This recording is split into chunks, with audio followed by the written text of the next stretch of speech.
Good morning students. आज हम लोग केमिस्ट्री का पहला चैप्टर यानी कि ठोस अवस्था के बारे में पढ़ने जा रहे हैं। तो मैं पहले आपको बता दूं कि ये एक रसायन विज्ञान यानी कि केमिस्ट्री का एक बहुत ही इम्पॉर्टेंट, मगर अगर आपका इमेजिनेशन पावर अच्छा है तो ये वास्तव में काफ़ी आसान चैप्टर है। तो आज मुख्य रूप से हम इन बिंदुओं पर चर्चा करेंगे। सबसे पहले हम पढ़ेंगे ठोस होते क्या हैं, उनके गुण क्या होते हैं, ठोस कितने प्रकार के होते हैं, क्रिस्टलीय ठोस कितने प्रकार के होते हैं, क्रिस्टल जालक और क्रिस्टल इकाई सेल किसे कहते हैं। सबसे पहले मुझे पता है कि आप सब लोग इस बारे में जानते ही होंगे अच्छे से, मगर एक बार फिर से मैं आपको रिपीट करवाना चाहूँगा। तो हम सब जानते हैं कि मुख्यतः पदार्थ जो होते हैं वो आपके 3 प्रकार के होते हैं, ठोस, द्रव तथा गैस। और ये सब के सब जो होते हैं वो किसी न किसी प्रकार की इकाइयों से बने होते हैं। हो सकता है वो इकाइयाँ परमाणु हो सकता है अणु, या हो सकता है आयन। अगर हम इसमें ठोस के बारे में बात करें तो हम सबको पता है कि ठोस में जो परमाणु होते हैं वो बहुत ही करीब होते हैं, बहुत ही करीब करीब होते हैं, और इनके बीच में जो स्थान होता है वो लगभग बिल्कुल भी नहीं होता है। तो अगर हमें ठोस के बारे में पूछा जाए कि ठोस क्या होता है, तो एक तरह से हम बोल सकते हैं कि ठोस ऐसे पदार्थ होते हैं जिनमें उनके जो कण होते हैं वो अपनी ही स्थिति पर रहते हैं, वो ज़्यादा इधर उधर गति नहीं कर सकते तथा काफ़ी करीब होते हैं। तो अगर इस डायग्राम को हम देखें तो इसको देखकर हम इसके कुछ गुण के बारे में चर्चा कर लेते हैं जो हम पहले ही पढ़ चुके हैं, ताकि एक बेसिक आइडिया हमें ठोस के बारे में आ जाए। तो जैसा कि हमें देखने से ही लग रहा है कि इनके जो अणु है वो काफी करीब करीब है, जिनके वजह से इनके बीच की जो अंतरा अणुक दूरी है वो काफी कम है। तो पहला पॉइंट वही लिख लेते हैं, आप चाहें तो नोट कर सकते हैं कि इनके बीच की अंतरा आणविक दूरी जो होती है वो बहुत कम होती है, और अंतरा आणविक दूरी कम होने के वजह से इन परमाणुओं के बीच का जो अंतरा अणुक आकर्षण बल होता है वो बहुत ज्यादा होता है। तो दूसरा बिंदु आप ऐसे ये भी लिख सकते हैं, अंतरा आणविक बल जो होता है वो बहुत ज्यादा होता है। ठीक है। अगर तीसरी बार इसके गुण के बारे में चर्चा करें तो हम जानते हैं कि ठोस जितने भी होते हैं उनकी आकार, आयतन और द्रव्यमान ये निश्चित होता है।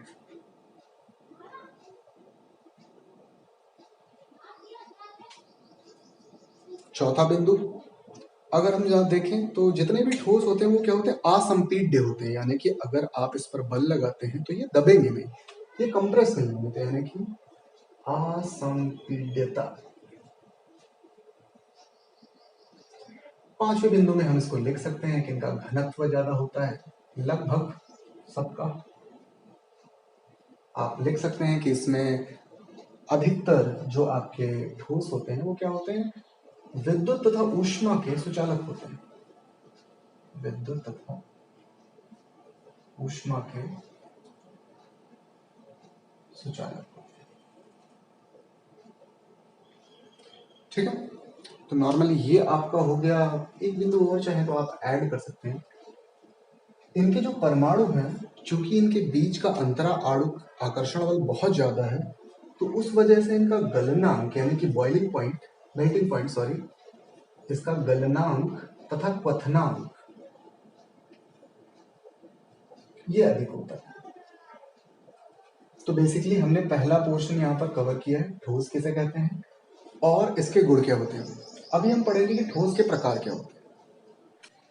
तो हमने ठोस और उसके गुण को पढ़ने के बाद अब हमें पढ़ना है ठोस के प्रकार। अब आप इस बात को थोड़ा समझने की कोशिश कीजिए। एक तरफ हम कांच को ध्यान में रखते हैं और दूसरे तरफ एक बार हम डायमंड को ध्यान में रखते हैं। हम देखते हैं कांच जो होता है वो बहुत ही आसानी से टूट जाता है, डायमंड आसानी से नहीं टूटता है। तो वास्तव में ऐसा क्यों? तो इसके बारे में चर्चा करने के लिए हमें पहले ये समझना होगा कि वास्तव में ठोस कितने प्रकार के हो सकते हैं। तो देखते हैं इधर, नॉर्मली अगर हम देखें तो ठोस को हम दो भागों में विभक्त कर सकते हैं, डिवाइड कर सकते हैं। पहला ठोस क्रिस्टलीय, क्रिस्टलीय जिसको हम इंग्लिश में क्रिस्टलाइन, सॉरी, क्रिस्टलाइन सॉलिड भी कहते हैं, और दूसरा अक्रिस्टलीय जिसको हम एमॉर्फस भी कहते हैं। तो आपको पहले यहां पर ध्यान देना होगा क्रिस्टलीय सॉलिड, क्योंकि हमें ये डिटेल में पढ़ना है, हमें अक्रिस्टलीय सॉलिड के बारे में केवल एक छोटा सा डिटेल चाहिए। तो अब इस बात को समझते हैं हम। हमने अभी पढ़ा कि नॉर्मली जो आपका ठोस होता है वो क्या होता है, बहुत सारे कणों से मिलकर बना होता है। अब जो क्रिस्टलीय ठोस होते हैं उनमें क्या होता है, ये कण बहुत ही अच्छी तरह से व्यवस्थित होते हैं, यानी कि दो कणों के बीच में दूरी और ये कण आपस में मिलकर जो आकृति का निर्माण कर रहे हैं वो एकदम परफेक्ट होती है। जैसे कि यहाँ पर देखते हैं, मान लीजिए ये आपका पहला, ये दूसरा परमाणु, ये तीसरा, ये चौथा। आप देख रहे हैं एकदम परफेक्टली, एकदम वेल ऑर्गेनाइज्ड रूप में ये आपको दिखाया जा रहा है यहाँ पर। तो इस तरह के ठोस को, जिनमें उनके कण जो हैं वो एक निश्चित व्यवस्था में व्यवस्थित हो और इनके बीच की दूरियां जो हो वो एकदम समान हो, इन दोनों के बीच की जो दूरी होगी वही इन दोनों के बीच की दूरी होगी। यानी कि अगर ये मान लीजिए ये कोई एक ठोस है जो दो तरह के परमाणुओं से मिलकर बना हुआ है, तो अगर ये ए है तो ये बी, ए बी, ए, एक तरह से आप ऐसे समझ सकते हैं।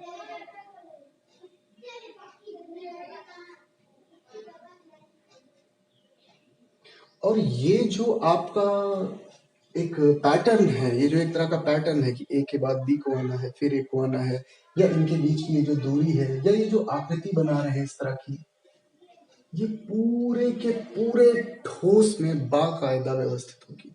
तो ऐसे ठोस को हम बोलते हैं आपका क्रिस्टलीय ठोस। जबकि जो आपका अक्रिस्टलीय ठोस होता है उसमें ये जो पैटर्न होता है ना, ये ज्यादा दूरी तक नहीं पाया जाता है। जैसे कि हो सकता है कि ऐसे दो आपके जो अणु हैं वो ऐसे प्रॉपरली अरेंज्ड है, लेकिन फिर हो सकता है कि ये कुछ ऐसे अरेंज्ड हो। यानी कि आपको समझ में आ रहा है ना कि आपका जो अक्रिस्टलीय ठोस होता है उसके जो अणु होते हैं वो क्या होता है, वो ज्यादा दूरी तक अच्छे से व्यवस्थित नहीं होते, यानी कि एक निश्चित व्यवस्था नहीं पाई जाती है, एक निश्चित आकृति नहीं पाई जाती है, एक निश्चित आकृति की बार बार पुनरावृत्ति नहीं होती है। इसमें लगभग थोड़ा ऐसा मिला जुला सा होता है, कुछ समय तक हो सकता है। तो अगर इसके गुण के बारे में, इनके अंतर के बारे में भी अगर हम चर्चा करें तो हम ये कह सकते हैं ये क्या होते हैं, दीर्घपराशी होते हैं। दीर्घपराशी यानी कि इनमें ये जो एक डेफिनेट ऑर्डर पाया जा रहा है, यानी कि एक जो व्यवस्था पाई जा रही है, ये लंबे समय तक होती है। जितना बड़ा ठोस होगा हर ठोस में शुरू से लेकर अंत तक ऐसा ही अरेंजमेंट पाया जाएगा जैसे कि शुरुआत में लिखा होगा, जबकि इसमें ऐसा नहीं होता। इसलिए इसको हम कह सकते हैं ये लघुपराशी होते हैं, ये लघुपराशी होते हैं। पहला पॉइंट हो गया। अगर दूसरे पॉइंट के बारे में बात करें, चूंकि इनके परमाणु बहुत ही अच्छे से व्यवस्थित होते हैं और उनके बीच की दूरी तथा उनके बीच का आकर्षण बल लगभग समान होता है, इसलिए इनका गलनांक जो होता है वो निश्चित होता है। यानी कि अगर 120 डिग्री सेल्सियस पर इसको पिघलना है तो ये पूरा का पूरा पदार्थ जो होगा वो 120 डिग्री सेल्सियस पर पिघल जाएगा। जबकि यहाँ पर क्या होता है, जो आपका गलनांक होता है वो एक पराश में पाया जाता है। यानी कि प्लास्टिक का एक उदाहरण आप ले सकते हैं। अगर आप प्लास्टिक को पिघलाना शुरू करते हैं तो क्या होता है, पहले नरम पड़ता है, उसका कोई हिस्सा नरम पड़ जाता है। जैसे मान लीजिए 100 डिग्री सेल्सियस अगर हम मान लें, तो जब आप उसको गरमाएंगे तो उसका एक हिस्सा धीरे धीरे नरम होगा, फिर वो धीरे धीरे पिघलना शुरू करेगा। हो सकता है दूसरा हिस्सा अभी भी सॉलिड स्टेट में ही हो। तो कहने का मतलब इसका गलनांक जो होता है वो एक पराश में होता है। गलनांक जो होता है वो अनिश्चित आप कह सकते हैं। या फिर आप कह सकते हैं कि एक पराश में होता है, एक रेंज होता है, एक पराश में इसका एक रेंज में होता है। तीसरे पॉइंट पे डिस्कस करते हैं। जितने भी क्रिस्टलीय ठोस हैं, आप जब उसको काटेंगे तो काटने के बाद जो उसका एंडिंग होगा, यानी कि कटने के बाद उसका जो सतह होगा वो एकदम सपाट होगा। यानी कि काटने पर सपाट सतह प्राप्त होती है, जबकि इसको काटने पर सतह सपाट नहीं मिलेगी। काटने पर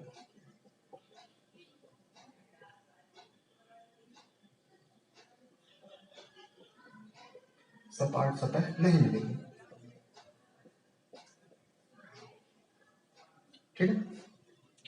नेक्स्ट पॉइंट पे अगर हम चर्चा करें तो जो आपका क्रिस्टलाइन ठोस होता है वो वास्तव में क्या होता है, विषम रैखिक होता है। याद रखिएगा, ये एक इंपॉर्टेंट पॉइंट है जो हमेशा लगभग लोग कंफ्यूज रहते हैं। विषम दैशिक होता है, हमें ऐसा लगता है कि ये जो क्रिस्टली है ये बड़ा अच्छा वाला चीज है, तो ये समदैशिक होना चाहिए। विषम दैशिक का मतलब क्या है, यहाँ पर आप चाहें तो उसको नोट कर सकते हैं। विषम दैशिक का मतलब है कि अलग अलग साइड से या अलग अलग एंगल से जब आप अलग अलग तरह के इसके गुणों को यू नो पता लगाने की कोशिश करेंगे तो उसका मान अलग अलग आएगा।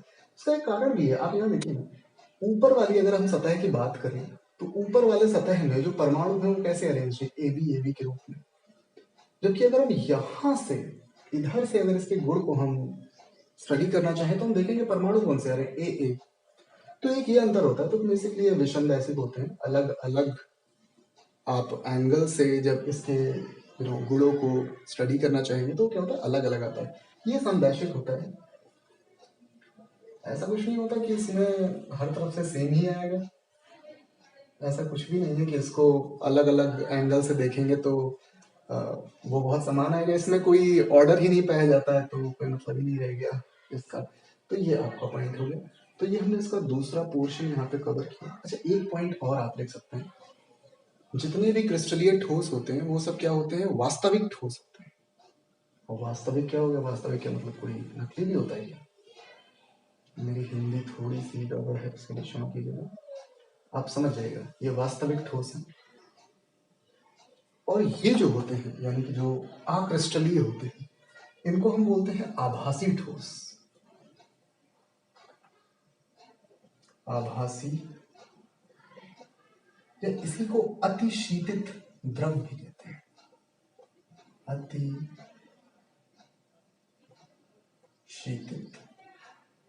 द्रव, अतिशीतित द्रव।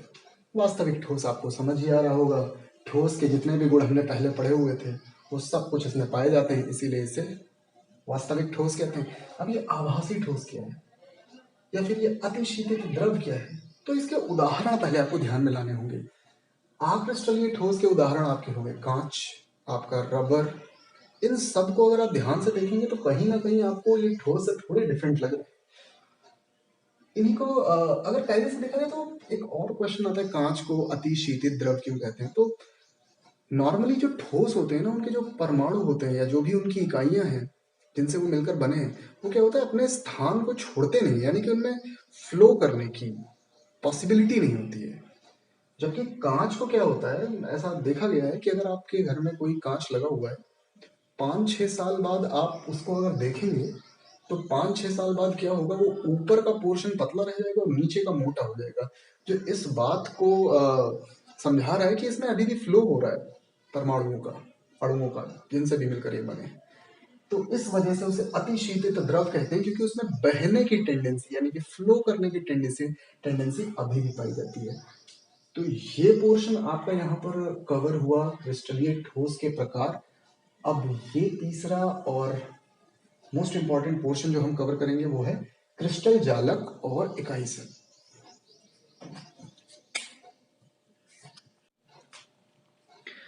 ओके, सो अब हमें पढ़ना है क्रिस्टलीय ठोस के प्रकार। हमने पढ़ लिया है कि ठोस कितने प्रकार के होते हैं, 2 तरह के, क्रिस्टलीय और अक्रिस्टलीय। अब हमें पढ़ना है कि क्रिस्टलीय ठोस कितने प्रकार के होते हैं। तो देखा जाए तो कुछ ऐसे क्रिस्टलीय ठोस होते हैं जिनको हम बोलते हैं आणविक। हम इसको कह सकते हैं आणविक। मैं इसको शॉर्ट में लिख दे रहा हूं ऐसे, क्रीठो, आणविक क्रिस्टलीय ठोस।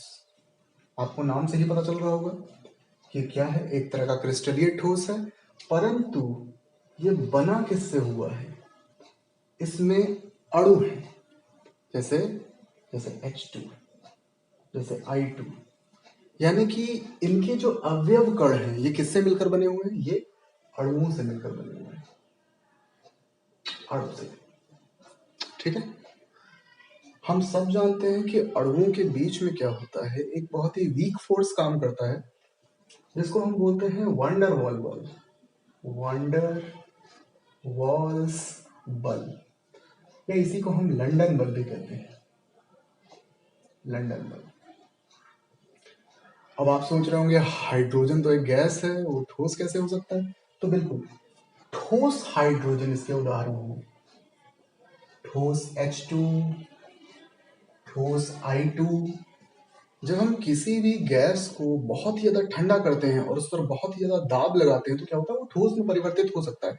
तो उसके उदाहरण ये हो गए, ठोस H2, ठोस I2, और ये जो क्या है, अणुओं से मिलकर बने हुए हैं। ठीक है, तो ये आपका उदाहरण हो गया।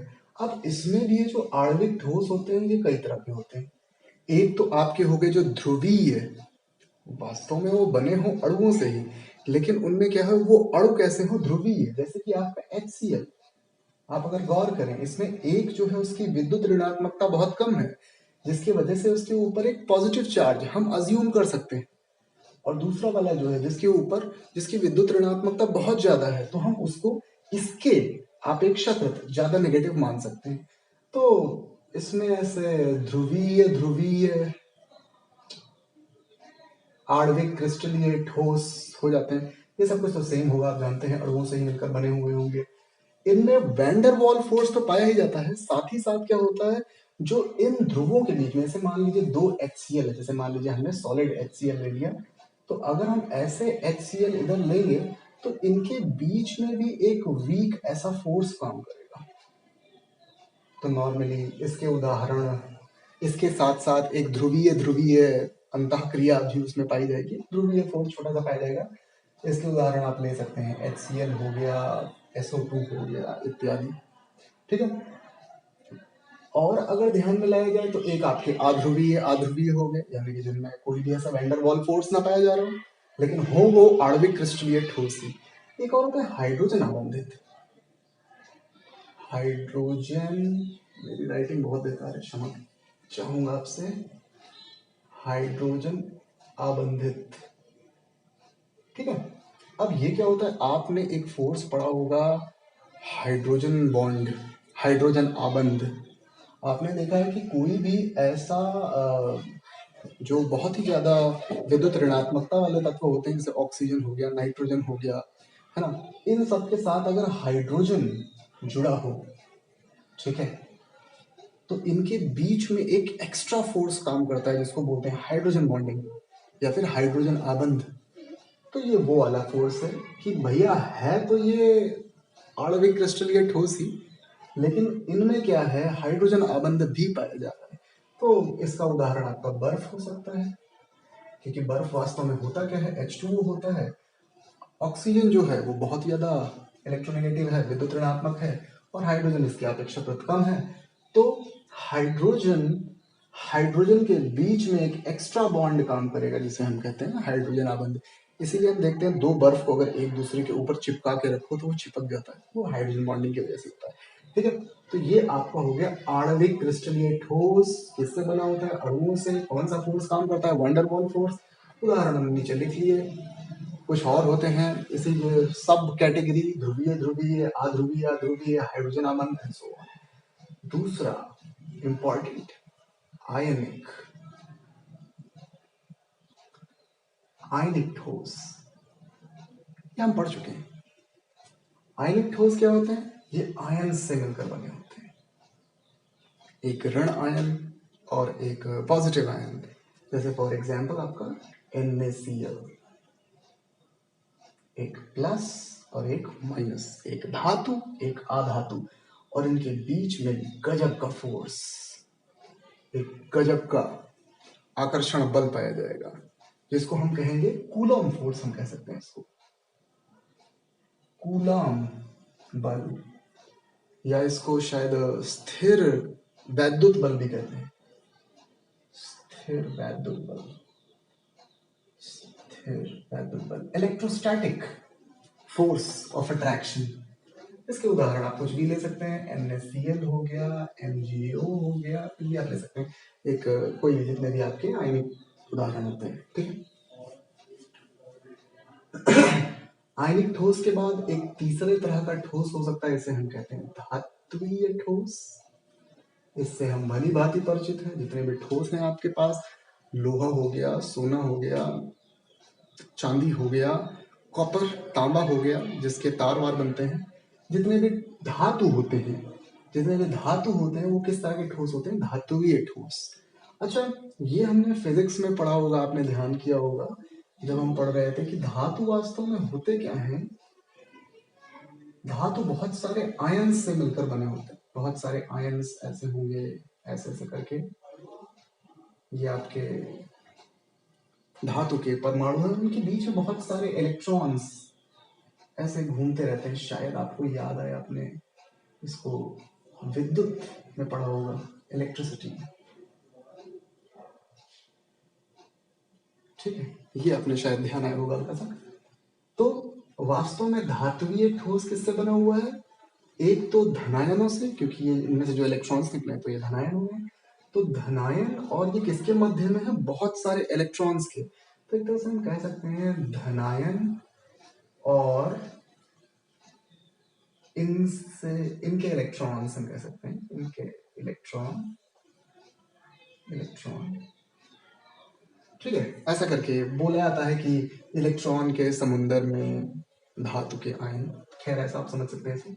इनके बीच में बल कौन सा काम करेगा, धात्विय बल, धात्विय बल, मेटेलिक फोर्स। आप जान सकते हैं कॉपर हो सकता है आपका, कुछ भी ले सकते हैं, आयरन हो सकता है, कुछ भी ले सकते हैं, एल्यूमिनियम ले सकते हैं, जो मैंने, तो ये आपका हो गया।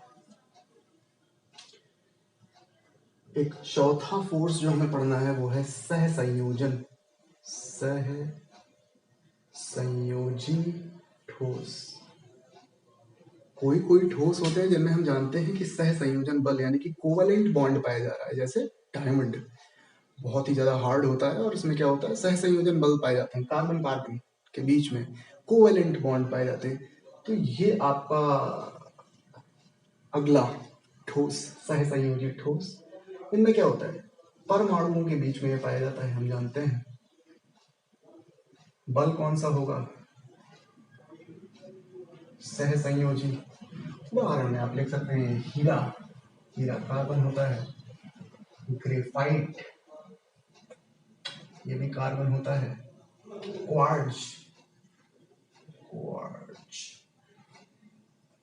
ये आई थिंक SiO, शायद SiO2 होता है, और सिलिकॉन कार्बाइड, ठीक है। तो ये सारे इसके उदाहरण हो गए। तो ये आपके हो गए क्रिस्टलीय ठोस के प्रकार। अगर आप इस पर थोड़ा सा गौर करेंगे तो आप इसे समझ भी सकते हैं, क्योंकि ये फोर्स बहुत ही कमजोर होता है, इसलिए ये सब जो ठोस होंगे ये कैसे होंगे, बहुत ही कमजोर होंगे, बहुत ही वीक होंगे, आसानी से टूट सकते हैं, इनके बीच का आकर्षण बल बहुत ही कम है। आयनिक ठोस के बारे में बात करें, हम जानते हैं कूलॉम फोर्स जो होता है, जो कूलॉम बल, स्थिर वैद्युत बल होता है, बहुत स्ट्रांग होता है, बहुत ही अच्छा बल होता है। तो ये सारे जो ठोस होंगे ये काफी मजबूत होंगे। साथ ही साथ, हाँ ये बात तो है, ये सारे के सारे जो आपके बॉन्ड होंगे आयनिक ठोस, ये सब के सब क्या होंगे, बहुत ही स्ट्रांग होंगे, मजबूत बल होगा इनके बीच में। साथ ही साथ हम जानते हैं चूंकि इसमें आयन पाया जा रहा है, प्लस और माइनस, तो यानी कि ये विद्युत के सुचालक होंगे, विद्युत के सुचालक, ठीक है। ये नहीं होंगे, ये विद्युत के सुचालक होंगे, ठीक। गलित अवस्था में, गलित अवस्था में या फिर अगर इसमें पानी में घोला जाए तो इनमें करंट आसानी से फ्लो होगा। धात्विक ठोस की बात की जाए तो चूंकि इनमें इलेक्ट्रॉन्स का, इससे पहले डायग्राम में बनाया था, बहुत सारे इलेक्ट्रॉन्स होते हैं, तो आसानी से ये भी विद्युत के सुचालक हो जाएंगे, कठोर ये भी होते हैं। सहसंयोजी की बात करें तो इनमें से इलेक्ट्रॉन बिल्कुल फ्लो नहीं होगा, कुछ कुछ होंगे जैसे ग्रेफाइट हो गया इसमें। तो ये क्या होता है, विद्युत के आपके कुछ अलग हो जाएंगे। तो ये तीसरा पोर्शन हमने यहाँ पर कवर किया। चौथा पोर्शन में क्रिस्टल जालक और क्रिस्टल इकाई कवर करना है, इसको ध्यान से देखिएगा।